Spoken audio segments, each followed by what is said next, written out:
Aminado ang Department of Education na malaking problema pa rin ang backlog ng mga hindi pa naitatayong silid-aralan. Ang ilang guro nag-aalala sa epekto nito sa pagkatuto. Saksi si Mariz Umali. Nagsisimula na muling mag-enroll para sa nalalapit na pasukan ng mga estudyanteng ito dahil pasukan na ulit sa June 16.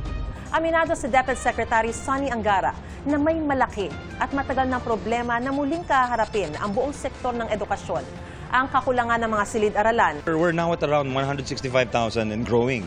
Kasi hindi nakakayanan nung current budget yung to meet the buong bansa kasi yung kakulangan.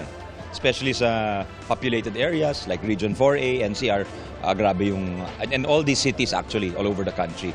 Mataas ang backlog, in the thousands per city. Isa sa mga eskwelahan na kararanas ng classroom shortage, ang Batasan Hills National High School. Ang eskwelahang may pinakamalaking populasyon na estudyante sa buong NCR na aabot sa 17,000.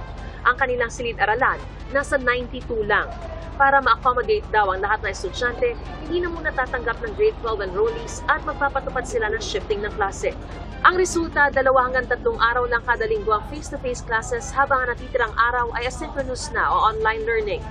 Hindi kumpiyansa rito maging ang kanilang assistant to the principal for the curriculum. Since ang ating mga junior high school or high school students ay supposed to be more on face-to-face.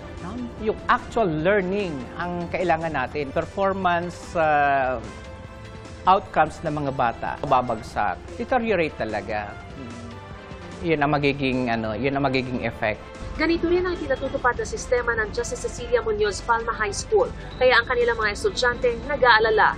Mahirap po kasi may mga nami-miss po kaming lessons. Marami pong lessons po kaming nalagpasan. Tulad po nung sa ASP po, may isang buong module po kaming hindi po na lesson. Kaya po nung in terms of exam, may mga hindi po kami na review po. Ang hirap po mag-thrive if kulang-kulang po yung lessons. Ang kaso tinapyasan pa ng mga mambabatas sa pondo ng DepEd nitong 2025 na aabot sa 12 bilyong piso dahil sa umano'y low fund utilization. Ang tanong, kailan pa makapagpapatayo ng karagdagang mga silid-aralan sa ganitong sitwasyon? It will take us 30 years probably if we work on the current budget. Para sa GMA Integrated News, ako si Mariz Umali ang inyong saksi.